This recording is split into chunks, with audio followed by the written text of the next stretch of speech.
You've been on a plane and wondered who paid for it. How does an airline get a jet that costs more than a whole building?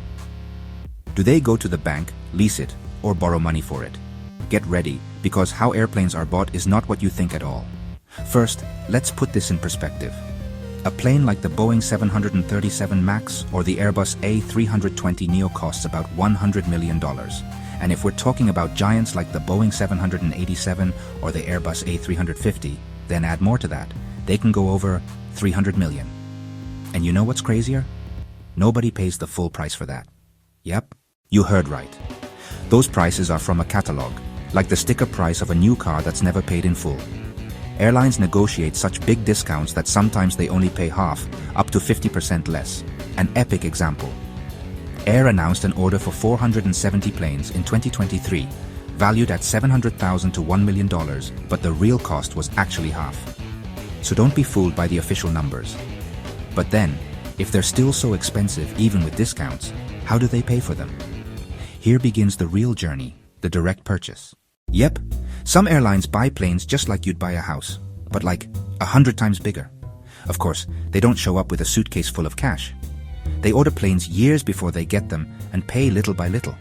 First, they put down a deposit, then they make several payments while the plane is being built. These are called pre-delivery payments. And finally, they make the last payment when they actually get the plane. And here's the cool part, they almost never use their own money. Usually they get bank loans, sell bonds, or even use the plane itself as a guarantee for the loan. Imagine having a house payment, but for an airplane. In the United States, for example, they use a system called EETC, aircraft-backed bonds. Investors put in the money. A trust is created that buys the aircraft, and the airline pays for it little by little. Clever, right?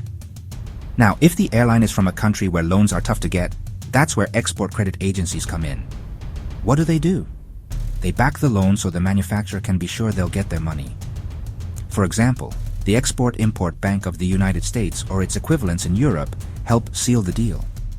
And if the airline has a lot of money, like some in North America, that have had years of profits, can pay with cash, but that comes with a cost. Every dollar used on an airplane is a dollar not used for marketing, expansion, or improvements. That's why many prefer a balance. Part cash, part debt. Buying the airplane has a key advantage. It's yours. You can change it, sell it, fly it until it can't fly anymore. But it's also a huge commitment. If there's a crisis or demand drops, you still have to keep paying for it. That's why many airlines prefer another path, the operating lease.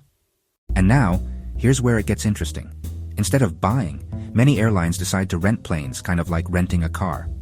And guess what? Today, half of the airplanes flying around the world aren't owned by the airlines. They're leased. How does this work?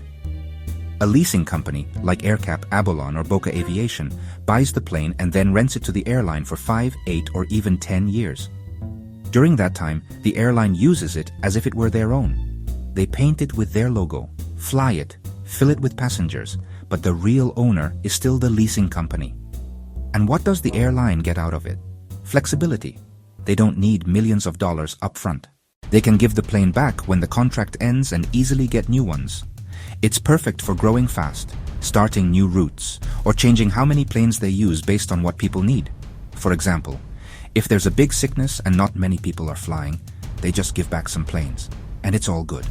But if they owned the planes, it would be a huge mess. Now, all of that comes with a price. In the long run, renting is more expensive than buying. The rent includes things like interest, profit, and the risk the company renting it out takes on. Also, the airline can't change the plane however they want, and they don't get to sell it at the end. Even so, leasing has been super important for many low-cost airlines to literally take off. Financial leasing. If operating leasing is like renting a car, financial leasing is like buying it on installments. Here, the airline signs a long contract for 15 to 20 years, and in the end, the plane is theirs. It's a mix between renting and buying. During the contract, the airline operates it as if it were their own. They handle maintenance and insurance and pay installments that cover almost the entire value of the plane. In the end, they can keep the plane for a symbolic value. But it's not as flexible as an operating lease. If things change, you can't just give it back easily. But it's a good choice when you don't have a lot of cash at the start and want to own the plane later. And that's not all. There's a clever move many airlines use.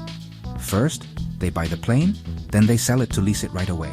It's called sale and leaseback. Sounds crazy, but it makes sense. With this trick, the airline gets new money by selling the plane and still uses it as if it were their own. Now as a renter, this way they get cash without losing the plane. Many airlines do this to make their books look better or to pay for new planes. For example, Indigo in India built its fleet of over 300 Airbus A320s almost entirely using this method. Also TAM and many more. And now, for the most important part, the role of the manufacturers. But before we get into the details, first give this video a like and subscribe so you don't miss a single detail. Airbus and Boeing don't just sell planes, they also help make sure they get bought. Yes, you heard that right.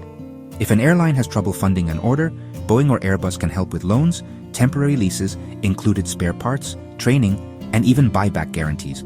Anything to close the deal. And when there's competition between them, airlines benefit. American Airlines, for example, split an order between Boeing and Airbus to push for better prices.